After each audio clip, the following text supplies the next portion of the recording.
کھولیے ساری چیزیں ہیں اس میں ہیں۔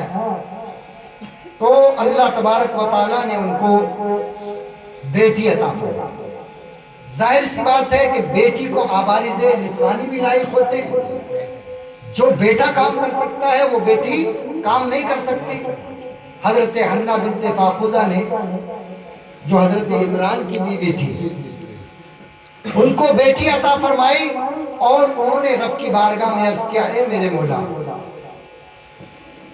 میرے یہاں پر بیٹی ہوئی ہے وَلَيْسَ الذَّكَرُ كَالْأُنثىٰ، لیکن بیٹی جو ہے بیٹی کی طرح نہیں ہوتی۔ اللہ نے جواب دیا، یہ عام بیٹی نہیں ہے، یہ وہ بیٹی ہے جس کا ذکر ساری دنیا کرے گی اور تا قیام قیامت کرے گی، اور اس کا نام بھی کوئی اور نہیں، عرش کا رحمان رکھے گا۔ قدرت نے فرمایا وَإِنِّي سَمَّيْتُهَا مَرْيَمَ، میں نے ان کا نام مریم رکھا ہے، اور انہی کے نام سے قرآن کریم کے اندر پوری سورت نازل فرمائی۔ بے شک سبحان اللہ، یہ حضرت مریم ہے۔ اور حضرت مریم کی تربیت کس کے حوالے ہوئی؟ ان کی تربیت کے حوالے سے میں آپ سے بات کرنا چاہوں گا۔ بیٹی تو دے دی، اور ان کے لیے ایک جگہ بھی منتخب کر دی گئی، کہاں؟ بیت المقدس کے اندر، وہاں جگہ کا انتخاب ہوا۔ اور جب تربیت کا معاملہ آیا تو تربیت کے معاملے میں سب لوگوں نے قلم ڈالا۔ وہ قرآن کریم میں ہے کہ اے محبوب، آپ اس وقت بظاہر موجود نہیں تھے، آپ کو سب کچھ معلوم ہے، لیکن تربیت کا حصہ جو ہے یہ ملا ہے حضرت زکریا علیہ السلام کو۔ بے شک زکریا علیہ السلام کو، حضرت زکریا علیہ السلام کے حصے میں حضرت مریم کی تربیت ہے، اور ایسی تربیت فرمائی، خود بھی نبی تھے حضرت زکریا ہے، اور حضرت زکریا کی عمر اس وقت غالباً 86 یا 90 سال یا 96 سال جو بھی ہے، بہرحال ایک عمر کا طویل حصہ آپ گزار چکے تھے۔ حضرت زکریا کے حصے میں تربیت آئی، ایسی شاندار اسلامی تربیت آپ نے فرمائی، ایسی تربیت فرمائی کہ ان کے ظاہر کو بھی روشن فرما دیا اور ان کے دل کو بھی روشن فرمایا۔ کیسا روشن فرمایا؟ ایک دن حضرت زکریا چونکہ انہی کے وہی خورد و نوش کا جو ہے سامان ان کے لیے مہیا کرتے تھے، ایک دن کئی باہر چلے گئے، جب آئے تو چونکہ کنڈا لگا کر کے جاتے تھے باہر سے اور خود ہی کھولتے تھے، خود ہی آپ اس کنڈا کو کھولتے تھے۔ آپ آئے اور دیکھا، ایک دن خود سے تالا کھولا، اور چونکہ کافی وقت ہو گیا تھا، کھانا ٹائم سے پہنچا نہیں تھا، حضرت مریم روزے سے بھی رہتی تھی، جب دیکھا تو حضرت مریم کے پاس بن موسم کے لما دخل علیہا زکریا المحراب وجد عندها رزقا قال یا مریم انا لک ھذا قالت هو من عند اللہ ان اللہ یرزق من یشاء بغیر حساب۔ جب حضرت زکریا علیہ السلام محراب میں اس جگہ پر جہاں حضرت مریم رہتی تھی وہاں داخل ہوئے، وجد عندها رزقا، وہاں پر بن موسم کے پھل پائے، قال، کہاں سے پایا؟ اے مریم یہ رزق، قال یا مریم انا لک ھذا، اے مریم یہ رزق کہاں سے آیا، بن موسم کے پھل کہاں سے ہے؟ قالت هو من عند اللہ۔ حضرت مریم کا جواب دیکھیے، اور اللہ کی ذات پر توکل دیکھیے، اللہ کی ذات پر بھروسہ دیکھیے۔ جب کوئی انسان اپنی اولاد کی اچھی تربیت کرتا ہے، اس کے ظاہر کو سنوار دیتا ہے، اس کے دل کو صاف کر دیتا ہے، تو کوئی اور نہیں، اللہ مسبب الاسباب ہے، غیب سے اس کے لیے ساری چیزوں کا انتظام۔ سبحان اللہ، سبحان اللہ، اللہ اکبر، نعرے رسالت یا رسول اللہ مسلک اعلی حضرت زندہ آباد حضرت علامہ مولانا مفتی غفران بسواحی صاحب قبلہ زندہ آباد نعرہ تکبیر اللہ اکبر نعرہ رسالت یا رسول اللہ من کان للہ کان اللہ لہو، جو اللہ کا ہو گیا اللہ کا ہو گیا، جس نے اللہ کے حوالے اپنا دل کر دیا، جو اللہ کا ہو گیا ہمیں اللہ بھی اس کا ہو جاتا ہے، ساری دنیا اس کی ہو جاتی ہے، ہوائیں اس کی ہوتی ہیں، فضائیں اس کی ہوتی ہیں، زمین اس کی ہوتی ہے، آسمان اس کا ہوتا ہے، ستارے اس کے ہوتے ہیں، سورج اس کا ہوتا ہے، چاند اس کا ہوتا ہے، ہوائیں اس کی ہوتی ہے، اشارے وہ کرتا ہے، اور قسم اللہ کی اس کے اشارے پر ساری کائنات گردش کرتی ہوئی نظر آتی ہے۔ بے شک سبحان اللہ اللہ کا ہو گیا، ساری دنیا اس کی ہو گئی۔ اور حضرت مریم کا توکل بتا رہا ہے، حضرت مریم نے کہا اے میرے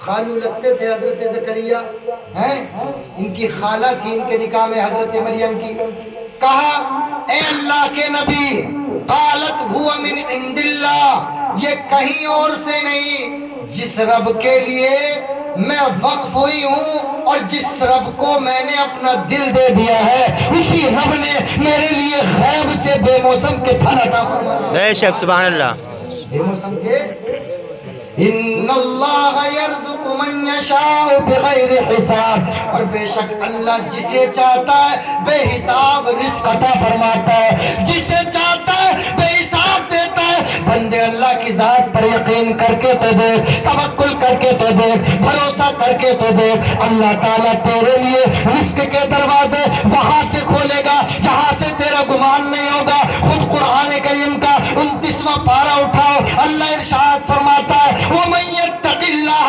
يَجْعَل لَّهُ مَخْرَجًا وَيَرْزُقْهُ مِنْ حَيْثُ لَا يَحْتَسِبُ، جو اللہ سے ڈر گیا، جس نے اللہ کے حوالے اپنا دل کر دیا، اللہ اس کو وہاں سے دیتا ہے رزق جہاں سے وہ گمان بھی نہیں کرتا۔ بے شک سبحان اللہ نئے نئے دروازے اللہ اس کے لیے رزق کے کھولتا ہے، نئے نئے دروازے۔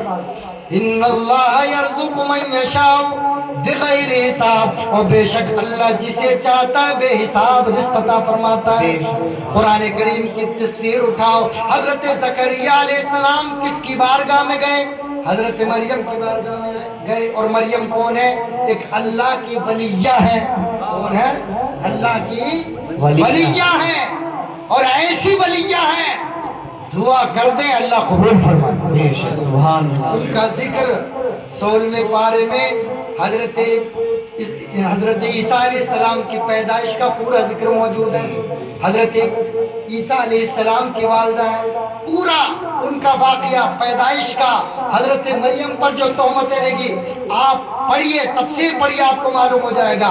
حضرت زکریا نے جب دیکھا کہ میں نے تربیت کی ہے اور اللہ نے اس بچی کو اتنا بڑا مقام عطا فرما دیا، تو انہوں نے وہیں پر کھڑے کھڑے سوچا کہ جو رب حضرت مریم کو بن موسم کے پھل سے نواز سکتا ہے، پھل دیتا ہے، یقیناً مجھ کو بھی بڑھاپے میں اولاد بھی عطا فرما۔ بے شک سبحان اللہ سبحان اللہ حضرت زکریا نے کہا ہنالک دعا زکریا ربا قال رب هب لي من لدنك ذرية طیبہ۔ اور دعا کا طریقہ کس نے بتایا؟ حضرت ابراہیم نے یہ دعا مانگی، رب هب لي من الصالحین، اے اللہ مجھے نیک صالح اولاد عطا فرما۔ حضرت زکریا جب حضرت مریم کی خانقاہ میں ہے، ان کی بارگاہ میں ہے، ایک ولیہ کی بارگاہ میں ایک نبی مانگ رہا ہے، تو ذرا نبی اگر ولیہ کی بارگاہ میں مانگ لے تو یقیناً یہ نبی کی سنت ہے، تو اگر امتی ولی کی بارگاہ میں جائے تو یقیناً یہ اللہ کی بھی سنت ہے اور نبی کی بھی سنت ہے۔ سبحان اللہ سبحان نبیوں کی سنت کو ادا کر رہے ہیں، نبیوں کی سنت کو ادا کر رہے ہیں۔ حضرت زکریا نے دعا مانگی، ان کی عمر بھی اس حد تک ہو چکی تھی کہ اس عمر میں بچے نہیں ہو پاتے۔ ان کی بیوی کی بھی عمر 60 سال کی عمر میں یا 55 سال کی عمر میں عورت سن ایاس کو پہنچ جاتی ہے، سن ایاس کو۔ واللائی یئسن من المحیض، قرآن کریم میں کہ 55 سال کی عمر کو جب ہو جاتی ہے عورت تو اس کے بعد جو ہے وہ سن ایاس کو پہنچ جاتی ہے، بچے نہیں ہوتے، لیکن اس کے باوجود حضرت زکریا کا اعتماد دیکھیے. حضرت زکریا نے اپنی بوڑھی بیوی کے لیے یہ کہا, اے اللہ, اے بن موسم کے پھل دینے والے حضرت مریم کو, اے میرے کارساز, اے میرے معبود, اے میرے قادر مطلق, جو مریم کو بن موسم پھل دیتا ہے وہ قادر ہے اس بات پر بھی کہ وہ زکریا کو بڑھاپے میں مجھ کو اور میری بیوی کو نیک صالح اولاد عطا فرمائے. بے شک, سبحان اللہ, سبحان اللہ. آپ نے کہا ہنالک دعا, وہی کھڑے ہو کر کے دعا زکریا. زکریا علیہ السلام نے دعا کی, دعا زکریا ربا, اے اللہ رب حبلی من لدنکا ذریۃ طیبہ, اے اللہ مجھے اپنی طرف سے پاکیزہ اور ستھری نسل عطا فرما. بے شک, سبحان اللہ. ذریۃ طیبہ کا لفظ ہے, پاکیزہ ذریت اور اچھی ذریت, نیک ذریت عطا فرما. یہ دعا مانگی تھی حضرات, تفسیروں میں آتا ہے ابھی حضرت زکریا نے ہاتھ نیچے نہیں کیے تھے, آواز آئی فدعا زکریا ربا, فدعا زکریا رب, ہنالک دعا زکریا ربا فنادته الملائکۃ وهو قائم يصلي في المحراب ان الله يبشرك بيحيى مصدقا بكلمة من الله وسيدا وحصورا ونبيا من الصالحين. سبحان اللہ. ان کی صفات اور اوصاف اور ان کا نام بھی بتا دیا. حضرت زکریا نے دعا کی تو کیا ہوا, فنادت الملائکۃ, اللہ نے کہا فرشتوں نیچے اتر جاؤ. زکریا حضرت مریم کی محراب میں کھڑے ہیں, فرشتوں نیچے اترو, اور نیچے اترنے کے بعد حضرت زکریا سے کہو فنادت الملائکۃ, تو فرشتوں نے آواز دی اے زکریا مبارک ہو.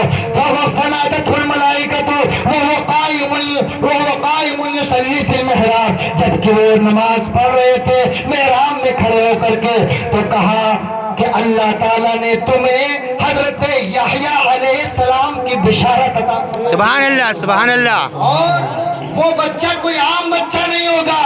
اے زکریا آپ بھی نبی ہو, وہ نیک بھی ہوگا, متقی بھی ہوگا, پرہیزگار بھی ہوگا اور نبی بھی ہوگا. سبحان اللہ, سبحان